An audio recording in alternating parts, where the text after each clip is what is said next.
कौन कहबे से बाबू ଅପେରା ଆସୋସିଏସନ୍ ମାନେ କ'ଣ उमा ସେ କେଉଁଠୁ ଆଇଲା ଉମା କେଉଁଠୁ ଆଇଲା କଳାକାରଙ୍କୁ ନେଇ ଉମା ନା ଉମାଙ୍କୁ ନେଇ କଳାକାର ଉମା ଏଇ 10 ବର୍ଷ ହେଲା କି 15 ବର୍ଷ ହେଲା ଉମା ହେଇଥିବ ଯାତ୍ରା ପରା ବହୁ ପୂର୍ବ ଚାଲିଅଛି ସିଏ କ'ଣ କହିବେ ସିଏ କ'ଣ ଡିସିସନ୍ ନେବେ ସିଏ କ'ଣ ଆମ ବାପା ମା' କୋଭିଡ଼ ବେଳେ ଆମେ ଘରେ ବସିଥିଲୁ ଆମକୁ 5 ଟଙ୍କା କିଏ ଦେଇଛନ୍ତି ଖାଲି କ'ଣ ନା ସଂଘ କରିଦେଇ ବସିଯାଉଛନ୍ତି ନା ଆମେ ଉମା କ'ଣ ଉମା ଗୋଟେ ତା ମିନିଂ ଅଫ୍ ଉମା କିଏ ସିଏ କ'ଣ ଆମେ ସେ ଡିସିସନ୍ ନେବେ ସଞ୍ଜୟ ବଳ ଜଣେ ଆଗଧାଡ଼ିର କଳାକାର ମୁଁ କ'ଣ କରିବି ନ କରିବି ସେ ଡିସିସନ୍ ଆଉ ସିଏ କିଏ ଆପଣ ଯେଉଁ ଆଗାମୀ ବର୍ଷ ପାଇଁ ଯେଉଁ ରାଜନନ୍ଦିନୀରେ ଯୋଗଦାନ କରୁଛନ୍ତି ଦୁଇଟି ବହି ଖେଳିବେ ସେଥିରେ ସେ ଯେଉଁ ରହିଛନ୍ତି ଯେଉଁ ଅନ୍ୟ ଯେଉଁମାନେ ରହିଛନ୍ତି ନିର୍ଦ୍ଦେଶକ ରୁହନ୍ତୁ ସଙ୍ଗୀତ ଯେଉଁମାନେ ରହିଛନ୍ତି ରାଇଟର ରୁହନ୍ତୁ ସେମାନେ କେହି ଆପଣଙ୍କୁ ସହଯୋଗ କରିବେନି ବୋଲି ସେ କଥା ମାଲିକ ବୁଝିବ ମୁଁ ଯେଉଁ ପଇସା ଆଣିଛି ବର୍ତ୍ତମାନ ମାଲିକମାନେ ଯେଉଁ ଡିସିସନ୍ ନେବେ ଯେ ସଞ୍ଜୟ ବଳ ଆସିଲେ ମୁଁ ପାର୍ଟ କରିବିନି ସେ ପଇସା ଉମା ରିକଭରି କରିବ ତାଙ୍କୁ ଉମା ରିକଭରି କରିବ ପଇସା ଟଙ୍କାଟେ ମୋର ଦେବାର ନାହିଁ ସେ ଉମା ଡିସିସନ୍ ନେବ ଯେ ପଇସାଟା କିଏ ଦେବ ସେ ଆପଣଙ୍କର ପ୍ରେସିଡେଣ୍ଟ ହେଉ କି ସେକ୍ରେଟାରୀ ହେଉ ଉମାର ସେ ଡିସିସନ୍ ନେବେ ଯେ ସଞ୍ଜୟ ବଳ ଯେଉଁ ପଇସା ନେଇଛି ଯେ କ୍ୟାମ୍ପ ବୁକ୍ ହେଇଛି ସଞ୍ଜୟ ବଳ ଯେଉଁ କ୍ୟାମ୍ପକୁ ନଯିବ ସେ କମିଟିରେ ଯେତେବେଳେ ପଇସା କାଟିବେ ସେ ପଇସା ସବୁ ଉମା ବାଲା ରିକଭରି କରିବେ ଉମା ପଇସା ଦେବ ଯଦି ଏତେ ବଡ଼ ଡିସିସନ୍ ସେମାନେ ନେଇପାରୁଛନ୍ତି ଗୋଟେ ମାଲିକ ଗୋଟେ ଜାଗାକୁ ପାଠିଯିବ ସେ ସଞ୍ଜୟ ବଳ ନାଁରେ ବୁକିଂ ହେଇଛି କ୍ୟାବ୍ ସେଠି ସଞ୍ଜୟ ବଳ ନଗଲେ ଯେଉଁ ପଇସା କାଟିବେ 2 ଲକ୍ଷ 3 ଲକ୍ଷ ସେ ସବୁ ପଇସା ଉମା ରିକଭରି କରିବ ଉମା ଦେବ ପଇସା ସେ ପ୍ରେସିଡେଣ୍ଟ ହେଉ ସେକ୍ରେଟାରୀ ହେଉ ସମସ୍ତେ ଦେବେ ପଇସା ଏ ଯେଉଁ ଆପଣଙ୍କୁ ଆଜୀବନ ବାସନ୍ଦ କଥା କୁହାଯାଉଛି କହୁଛନ୍ତି ଉମା ଆପଣଙ୍କୁ ବାସନ୍ଦ କରିବା କଥା ଯଦି ସେମିତି କିଛି ହୁଏ ଆପଣ କ'ଣ କରିବେ କ'ଣ ସଞ୍ଜୟ ବଳ BPL ଚାଉଳକୁ ଆଶ୍ରା କରିନି ସଞ୍ଜୟ ବଳ BPL ଚାଉଳକୁ ଆଶ୍ରା କରିନି ବାଛନ୍ଦ କରିଦେଲେ ମୋଠୁ କଳା କେହି ଛଡ଼େଇ ନେଇପାରିବେନି ଦରକାର ପଡ଼ିଲେ ନିଜେ ଗୋଟେ ନାଟପାଟି ତିଆରି କରିବି ସଞ୍ଜୟ ବଳ ମୁଁ କହୁଛି ଯେତେବେଳେ ଦରକାର ପଡ଼େ ଯାତ୍ରାପାଟି ମୁଁ ନିଜେ ସୃଷ୍ଟି କରିବି ନିଜେ ଓନ୍ଲି ପକେଟରୁ ପଇସା ଖର୍ଚ୍ଚ କରି ତିଆରି କରିବି ମାଳିପାଟି ହେଉ କି ଏକ୍ଲାସ୍ ପାର୍ଟି ହେଉ କିନ୍ତୁ ବେକ ନଇବିନି ମୋ ବାପ ମନା କରିଛି ଆପଣ କହିଛନ୍ତି ଯଦି ଆପଣଙ୍କୁ ବ୍ୟାନ୍ କରାଯାଏ ଯଦି ସେମିତି କିଛି ପରିସ୍ଥିତି ଆସେ ଆପଣ ନିଜେ ପଡ଼କାଷ୍ଟରେ କହିଛନ୍ତି ଯେ ମହାବଳ ଅପେରା ମହାବଳ ସୃଷ୍ଟି ହେବ ସ୍ୱତନ୍ତ୍ର ନୂଆ ପାର୍ଟି ପଇସା ଦେଲେ ସେଇ ଡିରେକ୍ଟର ଆସିବେ ସେଇ ରାଇଟର ଆସିବେ ମୋ ପାଠ ନାଟ କରିବେ ମୁଁ ଅଭିନୟ କରୁଛି ବୋଲି ସିନା ମୋତେ ବାଛନ୍ଦ କରିଦେବେ କିନ୍ତୁ ମୁଁ ଯେତେବେଳେ ମାଲିକ ହେବି ସେ ଆସିବେ କାହିଁକି ଏମିତି ଏକ ବିବାଦ ଏମିତି ସବୁ ମାନେ ଏମିତି ଆସୁଛି ଯିଏ ତୁଣ୍ଡ ଖୋଲିଲା ତା ଉପରେ ମୁଣ୍ଡ ଗଡ଼ୁଛି ଗୋଟେ ଅପେରା ମୋ ହୃଦୟକୁ ସାଟିସ୍ଫ୍ୟାକ୍ସନ୍ ହେଲାନି 3 ବର୍ଷ ନାଟ କଲା ପରେ ଗୋଟେ ପାଠର ମୁଁ ଗୋଟେ ପ୍ରଡ୍ୟୁସରକୁ ମୋ ମାନେ ଯେଉଁଟାକି ନାଟକର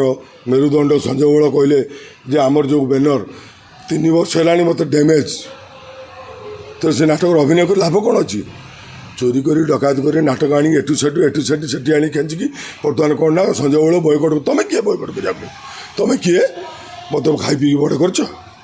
ମୋତେ ଦେଇଛ ଅଭାବ ବେଳେ 5 ଟଙ୍କା ଦେଇଛ ଖାଲି ବୟକଟ୍ କରିଦେଲୁ ବୟକଟ୍ କରିକି ଆଉ କ'ଣ ଅଛି ଯାତ୍ରା ତ ଲାଷ୍ଟ ଆଉ କ'ଣ ବର୍ତ୍ତମାନ ଯେତେ ଜଣ ଡିରେକ୍ଟର ଅଛନ୍ତି ସେ ଛାତ୍ରରେ ହାତ ବାଡ଼େଇ କହିପାରିବେ ଯେ ଆମେ ଡିରେକ୍ସନ୍ର ନାଟକ କ'ଣ 100% ସକ୍ସେସ୍ ହେଉଛୁ ୱିଦାଉଟ୍ କଳାକାର ତ ସେମାନଙ୍କୁ କହିବା କଥା ହେଲା ଯେଉଁମାନେ କଳାକାର ଅଛନ୍ତି ଯାହା ନିର୍ଦ୍ଦେଶନ ଦିଆଯାଉଛି ଯେଉଁ ମାଷ୍ଟର ରହିଛନ୍ତି ତାଙ୍କ କଥା ମାନିବେ ତାଙ୍କ ଆନୁଗତ୍ୟରେ ନା ସେମିତି ଆଜ୍ଞା ସିଏ କଳାକାର ଯିଏ ଆଉଛନ୍ତି ବର୍ତ୍ତମାନ ଯେ ମାନିବେ ନା ଆମେ ଯେଉଁଟା ପାସ୍ କରିକି ଆସୁଛୁ ବର୍ତ୍ତମାନ ତ ପଢ଼େଇଲେ ଆମେ କେଉଁଠି ପଢ଼ିବୁ ଆମେ ଯେଉଁଟା ପାସ୍ କରିକି ଆସୁଛୁ ଆମେ PG କରିକି ଆସି ସାରିଲା ପରେ ଆମକୁ କହିବେ ତୁମେ ମେଟ୍ରିକ୍ ପରୀକ୍ଷା ଦିଅ ଆଉ ଥରେ ଇମ୍ପସିବୁଲ୍ ସେ କିଏ ହେବ କିନ୍ତୁ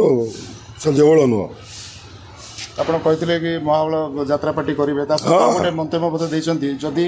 କିଛି ନ ହୁଏ ତାହେଲେ ଟ୍ରାକ୍ଟର ଖଣ୍ଡେ କିଣିକି ଜମି ଚାଷ କରିବା ମୋ ପାଖରେ ଅଛି ସମ୍ପତ୍ତି 12-15 ଏକର ସମ୍ପତ୍ତି ଚାଷ କରିବା କ'ଣ ଅଛି ଆଉ ଏଇ ବିକଳିଆ ହେଇକି ଗୋଡ଼ ଭାଙ୍ଗି ଛିଡ଼ା ହେଇକି ଆଜ୍ଞା ବାବୁ ସାର୍ ନମସ୍କାର ସେମିତି ଆଜ୍ଞା ହେଇପାରିବନି ୟେସ୍ ଅର୍ ନୋ ଖଟିବା ଖାଇବା ନାହିଁ ଯଦି ଆମର ଆକ୍ଟିଂ ମାଲିକକୁ ସାଟିସ୍ଫ୍ୟାକ୍ସନ୍ ନ ଦେଉଛି ତାହେଲେ ଆମେ ତା ଭିତରେ ମୁଣ୍ଡ କରିବା କାହିଁକି ସାଇଡ୍ ହେଇଯିବୁ ଯଦି এই ବିବାଦ ଯଦି ଆଗାମୀ ଦିନରେ ଥମୁନି ବଢ଼ିବ ତାହେଲେ ଆପଣ ଯଦି ଯାତ୍ରା ଛାଡ଼ି ଦେଉଛନ୍ତି ତାହେଲେ କ'ଣ ବିକଳ୍ପ ଅଛି ଆପଣଙ୍କ ପାଖରେ